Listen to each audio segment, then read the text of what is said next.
जब मैं बच्चों को दूर से ही मैदान में खेलता देखता तो मेरा मन भी करता कि मैं भी उनके साथ खेलूं, उछल कूद करूं, उनके साथ हुड़दंग मचाऊं। लेकिन मेरी माता ने बताया था कि मैं सबसे अलग हूं, मैं सबसे विशेष हूं। लेकिन कई बार मैं भी सोच में पड़ जाता कि मैं अलग कैसे हूं और मैं सबसे विशेष भी कैसे हो सकता हूं, क्योंकि ना तो कोई मुझसे बातें करता है और ना ही कोई मेरे साथ बैठना चाहता है। मैं अपनी ही दुनिया में खोता सा चला जा रहा था और यह सोचने लगता कि मेरा जीवन आखिर ईश्वर ने मुझे दिया ही क्यों है, क्योंकि ना तो मैं अपने पैरों पर चल सकता हूँ और ना ही कोई अपना हाथ बढ़ाकर मेरी सहायता ही करना चाहता है। लेकिन हमेशा ऐसा नहीं होता। कई बार हमें जीवन में ऐसे भी मित्र मिलते हैं जो हमारी कमज़ोरियों को नज़रअंदाज करके हमारे साथ अपना जीवन बसर करना आरंभ कर देते हैं। वे हमारे सामने ऐसा सहायता का हाथ बढ़ाते हैं जिसकी हमें विशेष तौर पर आवश्यकता होती है, और यही एक सहायता का हाथ हमें कई बार ऐसे लक्ष्यों को भी पार कर जाने में हमारा मार्गदर्शन या सहायक सिद्ध होता है, जिसकी कल्पना शायद हम खुद भी नहीं कर पाते हैं। हमने भी देखा है कि आज ऐसे अनेकों खेल उपलब्ध हैं जिसमें दिव्यांग और विकलांग लोग सामान्य लोगों के साथ खेल खेलते हैं, उनके साथ बैठते हैं, खिलखिलाते हैं। इससे यही सिद्ध होता है कि कोई अलग या विशेष नहीं होता। ईश्वर ने सभी को एक समान बनाया है और हमें मानवता के आधार पर सभी के साथ एक जैसा व्यवहार करने की आवश्यकता है, जिससे वह अपनी शक्तियों को पहचान कर अपने जीवन के लक्ष्यों को हमारे समान ही प्राप्त कर पाएं। आइए बच्चों, अब हम पाठ पढ़ना आरंभ करते हैं अपूर्व अनुभव, और जानने की कोशिश करेंगे कि इस पाठ में हमें क्या समझाने की कोशिश की गई है। तो बच्चों, पाठ का नाम है अपूर्व अनुभव, अर्थात ऐसा अनुभव जो पहले कभी ना हुआ हो। सभागार में शिविर लगने के 2 दिन बाद तोतो-चान के लिए एक बड़ा साहस करने का दिन आया। इस दिन उसे यासुकी-चान से मिलना था। इस भेद का पता ना तो तोतो-चान के माता पिता को था और ना ही यासुकी-चान के। उसने यासुकी-चान को अपने पेड़ पर चढ़ने का न्योता दिया था। अब हम सभागार कह सकते हैं जहां पर लोगों के मिलने का स्थान होता है। तो तोतो-चान ने क्या किया है? ऐसा साहस करने का ठाना है जो शायद अच्छा बच्चा नहीं कर पाता। अब यासुकी-चान एक ऐसा बालक है जिसको पोलियो है, और तोतो-चान यासुकी-चान को अपने पेड़ पर चढ़ाना चाहती है। न्योता का अर्थ होता है निमंत्रण देना। तोमोए में हर एक बच्चा बाग के एक पेड़ को अपने खुद के चढ़ने का पेड़ मानता था। तोमोए, जो कि एक स्थान का नाम है जापान में। अब हम समझ सकते हैं कि बच्चों का पेड़ों से लगाव कितना ज्यादा है। बच्चे एक पेड़ को खुद का पेड़ मानते थे।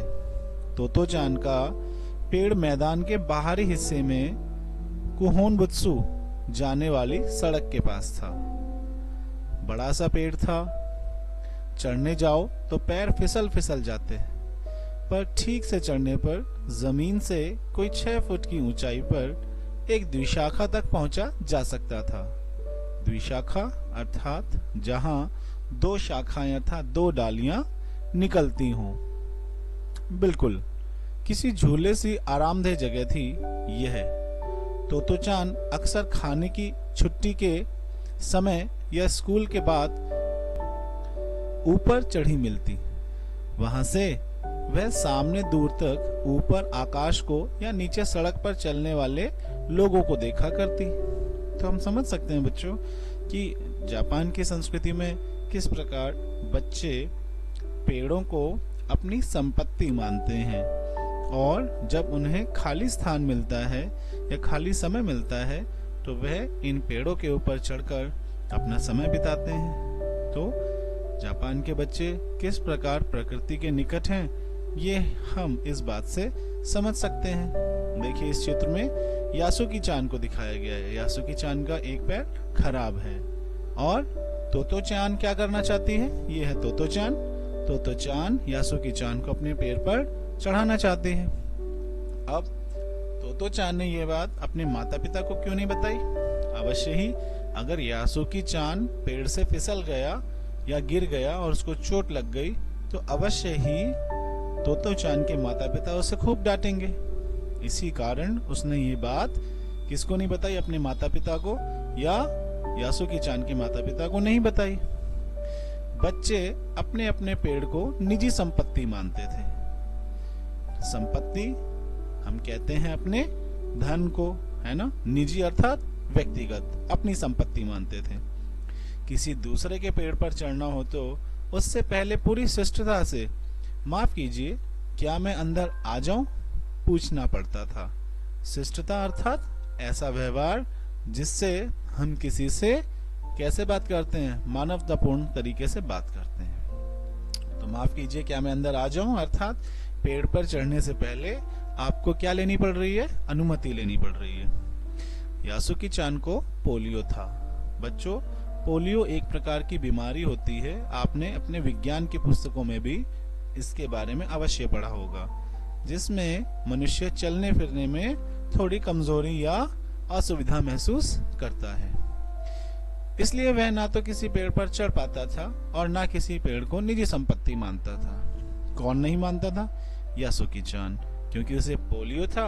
अब पोलियो है, चलने में इतनी परेशानी है, तो पेड़ पर कैसे चढ़ा जा सकता है? अतः तोतो चान ने उसे अपने पेड़ पर आमंत्रित किया था, पर उन्होंने यह बात किसी से नहीं कही, क्योंकि अगर बड़े सुनते तो जरूर डांटते।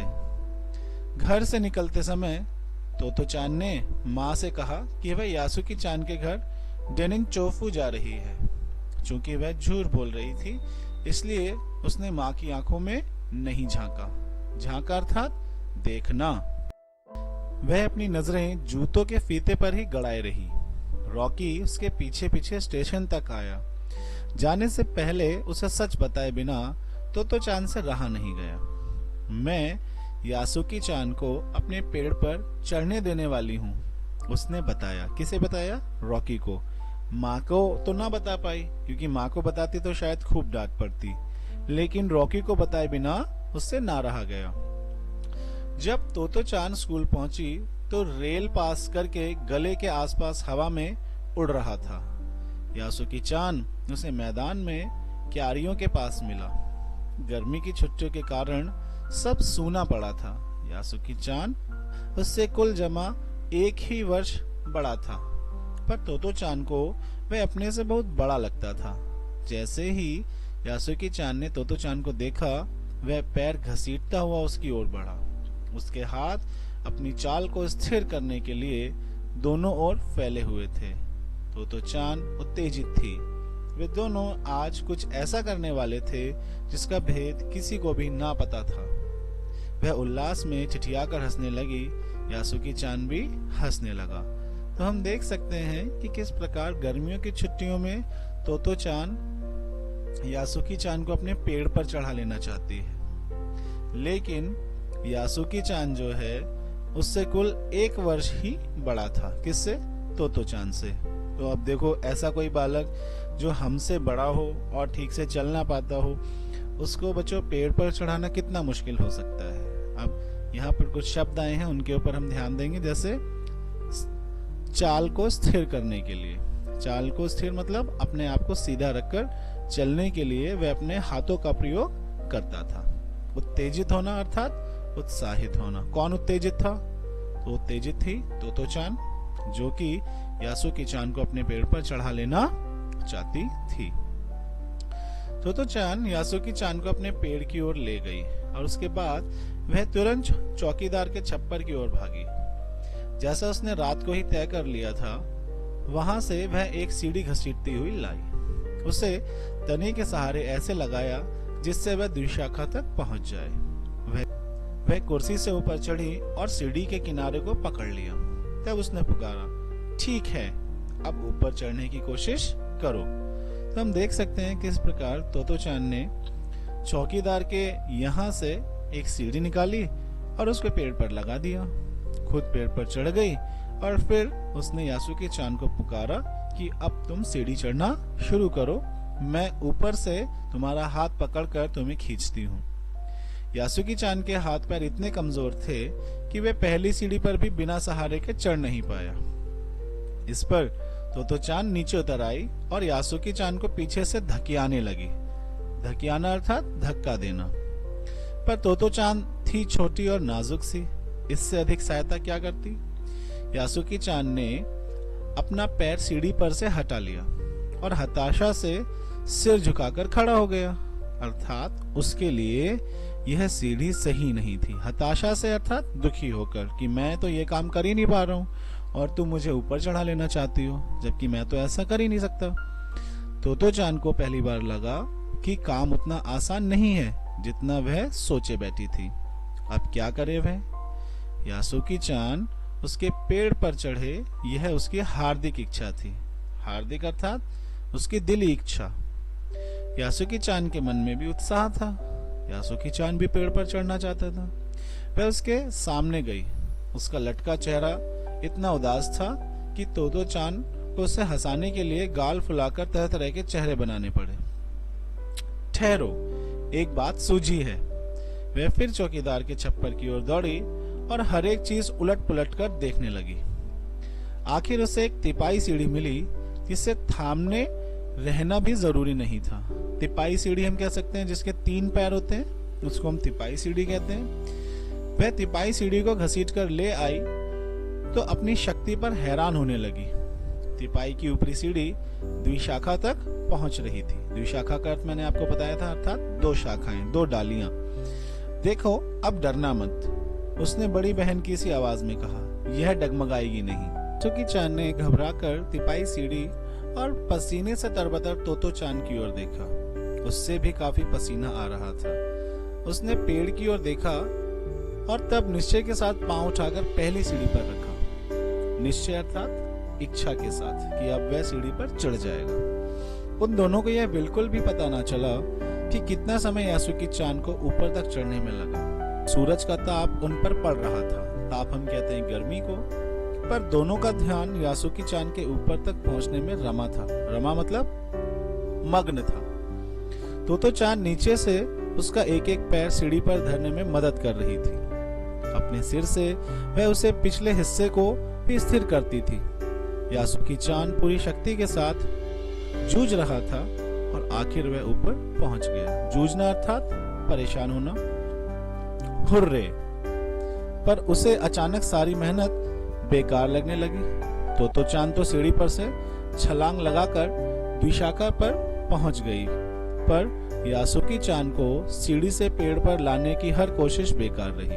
अब देखिए, द्विशाखा हम समझ सकते हैं, ये है द्विशाखा जो मैं आपको दिखाने की कोशिश कर रहा था। देखिए, जिस पर ये तोतोचान यासुकी चान को चढ़ाने की कोशिश कर रही है।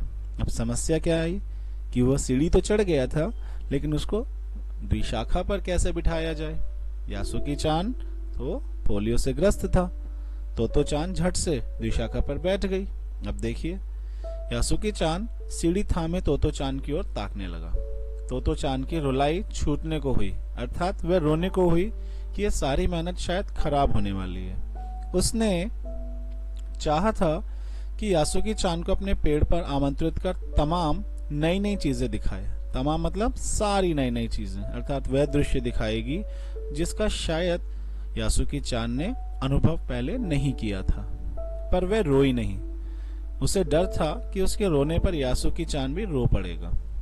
उसने हिम्मत दिखाई, है ना। तोतोचान ने यहाँ पर हिम्मत दिखाई कि वह रोई नहीं चुनौती के सामने। उसने यासुकी चान का पोलियो से पिचकी और अकड़ी उंगलियों वाला हाथ अपने हाथ में थाम लिया। उसके खुद के हाथ से वह बड़ा था, उंगलियां भी लंबी थीं। देर तक तोतोचान उसका हाथ थामे रही, तब बोली, तुम लेट जाओ, मैं तुम्हें पेड़ पर खींचने की कोशिश करती हूँ। उस समय द्विशाखा पर खड़ी तोतोचान द्वारा यासुकी चान को पेड़ की ओर खींचते अगर कोई बड़ा देखता तो वह जरूर डर के मारे चीख उठता। उसे वह सच में जोखिम उठाते ही दिखाई देते। पर यासुकी चान को तोतो चान पर पूरा भरोसा था और वह खुद भी यासुकी चान के लिए भारी खतरा उठा रही थी। अपने नन्हे नन्हे हाथों से वह पूरी ताकत से यासुकी चान को खींचने लगी। बादल का एक बड़ा टुकड़ा बीच बीच में छाया करके उन्हें कड़कती धूप से बचा रहा था। तो हम देख सकते हैं कि किस प्रकार तोतो चान ने हर कोशिश की है, हर संभव प्रयास किया है कि वह कैसे न कैसे सीढ़ी के ऊपर तक पहुंचे यासुकी चान को द्विशाखा तक ले आए। और इसके लिए उसने क्या किया, यासुकी चान को थोड़ा सा लेट जाने के लिए कहा, जिससे कि वह क्या करे, हल्का सा उसे ऊपर खींच सके और यासुकी चान द्विशाखा पर बैठ पाए और वह अनुभव कर पाए जो शायद उसने पहले कभी नहीं किया है। काफी मेहनत के बाद दोनों आमने सामने पेड़ की द्विशाखा पर थे। पसीने से तरबतर अपने बालों को चेहरे पर से हटाते हुए तोतो चान ने सम्मान से झुककर कहा, मेरे पेड़ पर तुम्हारा स्वागत है। तो हम समझ सकते हैं कि देखिए जापान में सभ्य समाज कैसा है। अगर हम किसी के पेड़ पर चढ़ते हैं तो भी अनुमति ली जाती है और कोई अगर हमारे पेड़ पर आ जाता है तो भी उसको बड़े सम्मान के साथ उसका स्वागत किया जाता है। यासुकी चान डाल के सहारे खड़ा था। कुछ झिझकता हुआ वह मुस्कुराया। सोचिए कैसा पल होगा, एक ऐसा बालक जो विकलांग हो और किसी पेड़ को अपनी संपत्ति ना समझता हो और उसे पेड़ पर चढ़ा दिया जाए, तो शायद उसके जीवन का ये सबसे बेहतर दिन होगा, जिसमें उसने एक ऐसा अनुभव किया होगा जो शायद जीवन में कभी ना किया हो और शायद आगे भी ना कर पाए। तब उसने पूछा, क्या मैं अंदर आ सकता हूँ? उस दिन यासुकी चान ने दुनिया की एक नई झलक देखी जिससे उसने पहले कभी ना देखा था। तो ऐसा होता है पेड़ पर चढ़ना, यासुकी चान ने खुश होते हुए कहा। वे बड़ी देर तक पेड़ पर बैठे बैठे इधर उधर की गप्पे लड़ाते रहे। मेरी बहन अमेरिका में है, उसने बताया है कि वहां एक चीज होती है, टेलीविजन। अब दोनों आपस में बातें कर रहे हैं। देखो यासुकी चान उमंग से बता रहा था। वह कहती है कि जब वह जापान में आ जाएगा तो हम घर बैठे बैठे ही सूमो कुश्ती देख सकेंगे। वह कहती है कि टेलीविजन एक डिब्बे जैसा होता है। तोतो चान उस समय यह तो ना समझ पाई कि यासुकी चान के लिए, जो कहीं भी दूर तक चल नहीं सकता था, घर बैठे चीजों को देख लेने के क्या अर्थ होंगे। अर्थात उसको कैसा लगेगा कि अगर वह टीवी में बैठकर ये सारी चीजें देखेगा, क्योंकि हो सकता है कि सूमो रेसलिंग देखकर उसका भी मन करे कि वह भी सूमो रेसलिंग सीखे या करे। तो चान यह अनुभव नहीं कर पा रही है, यहाँ पर यह समझ नहीं पा रही है कि उसके मन की स्थिति कैसी होगी।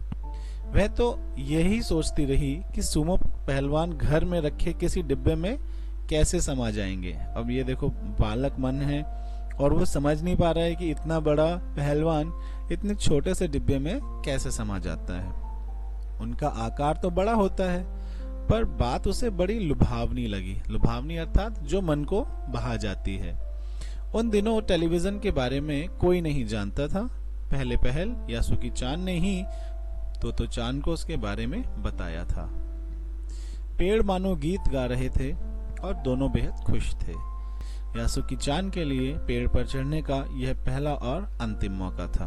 तो हम समझ सकते हैं कि पेड़ क्यों गीत गा रहे थे, क्योंकि पेड़ों को भी ऐसे बालक का साथ मिला था जो कभी भी पेड़ पर चढ़ नहीं पाया था। हम समझते हैं कि प्रकृति किस प्रकार हमें अपने से अलग नहीं होने देना चाहती है, और यह पाठ हमें स्पष्ट कर देता है कि हम प्रकृति के साथ रहकर कितने खुश रह सकते हैं, कितनी हम सुख और खुशी प्राप्त कर सकते हैं। तो मुझे आशा है बच्चों कि आपको ये पाठ अवश्य ही समझ में आया होगा, जिसमें हमें पता चलता है कि हमें यासुकी चान जैसे दिव्यांग बच्चों के साथ गलत व्यवहार नहीं करना चाहिए और उनके साथ हमें सदा सहायता का हाथ बढ़ाना चाहिए, जिससे कि वह अपने आप को हमसे अलग ना समझें और अपने जीवन को हमारे समान ही खुशी खुशी जी सकें। तो हम समझ सकते हैं कि तोतो चान ने यहाँ पर कितना बड़ा साहस किया।